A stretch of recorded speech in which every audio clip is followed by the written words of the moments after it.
Hello, G-fans. I know it's been a long time since I've made any content, and I do intend to explain myself a bit, but I will be saving that for the end of this video because I know the real reason you're here is to know what I thought about Godzilla Minus One, the latest and apparently greatest Godzilla movie of all time, at least according to almost everyone, casual and hardcore fans alike. A sentiment to which I am not quite comfortable declaring just yet, as I have only seen the film twice and don't think I have processed it long enough to make such a declaration. What I am comfortable saying, however, is that on nearly every level, Minus One is one of the all-time greatest films in the Godzilla franchise. First and foremost because it is simply a great movie, period. Director Takashi Yamazaki brings a level of cinematic sophistication I don't think a Godzilla movie has ever had before, with the exception of maybe Shin Godzilla, but that's a debate for another time. And clearly this sophistication is resonating with fans and non-fans alike, because the level of adoration this film is getting is something I never could have predicted. Like, I knew it would probably be pretty good,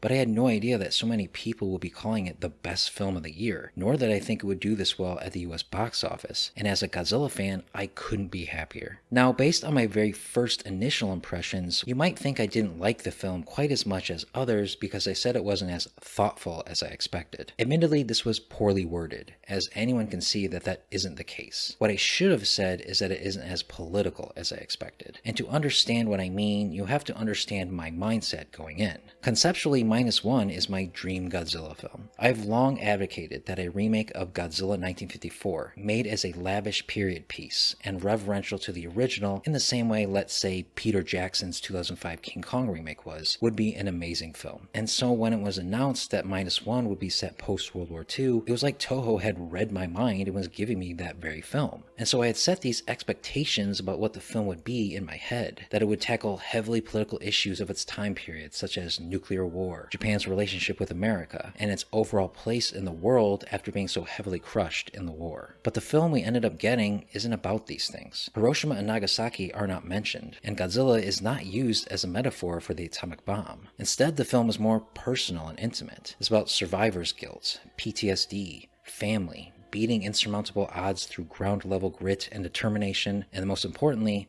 the intrinsic value of human life. Godzilla is a metaphor not for the dangers of nuclear power, but for war itself. So it's not that I didn't like Minus One upon initial viewing. Not at all. I loved it, and love it even more after my second viewing. But I did have to reckon with the fact that this film isn't the film I would have made, which is not a valid lens through which to analyze the film. Film criticism requires us to meet it on the creator's terms, and to then process it through our own lived experiences. So with that in mind, it's easy to see why so many are reacting so positively to Minus One, because unlike any other Godzilla flick before it, it tackles relatable issues on a human level, and on the grandest scale, in the context of a very specific low point in Japanese history, one that is inherent to the origins of Godzilla himself. And speaking of the Big G himself, Minus One stars by far the scariest version of the King of the Monsters I've ever seen. I loved seeing a young Godzillasaurus again. The whole opening sequence on Odo Island was so reminiscent of Jurassic Park, one of my favorite movies, in the best possible way. And his first proper appearance just might be the single greatest Godzilla sequence ever committed to film. For the first time, he is presented as a proper sea monster here, an unstoppable force of nature who pulls ships underwater without warning. Never has seeing those iconic spines cutting through the ocean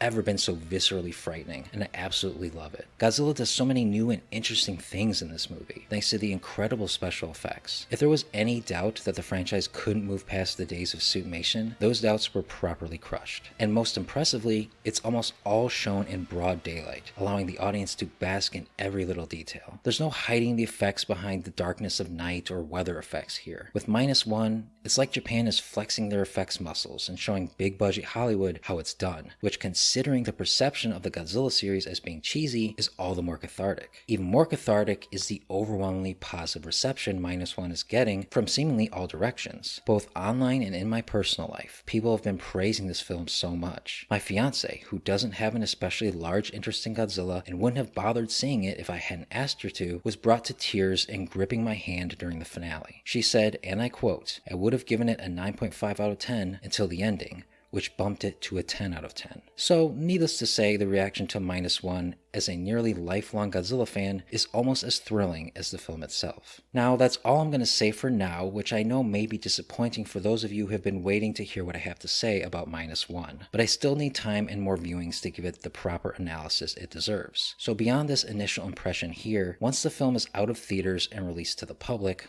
hopefully on Blu-ray, I will give it both an official review with a star rating and everything, and an in-depth review, like I did with Shin Godzilla and King of the Monsters. However, don't expect an ETA on this anytime soon. Which brings me to the big ol' elephant in the room: where have I been the last few years? Well, to put it simply, living. To be honest, I never intended to stop making YouTube videos, but a combination of burnout, low interest, and the ever-growing complexity of life put Up From the Depths on indefinite hiatus. Juggling the demands of a full-time job, relationships, and time to enjoy life makes the prospect of sitting down and making YouTube videos more daunting than it used to be. When I first started this channel, life was more simple. I had plenty of free time to make videos on a consistent basis, but this is not the case anymore. My time is more in demand now, and YouTube is just not the priority it once was. So does this mean that Up From the Depths is over for good? Not quite. As I've shown, I am willing to return when there's enough going on, and there may be times here or there when I'm motivated enough to make a video or stream. In fact, I may do a special Minus One stream during the holidays, so stay tuned for more information on that. But the days of weekly uploads are long past. But until we meet again, stay safe, enjoy life, and as always,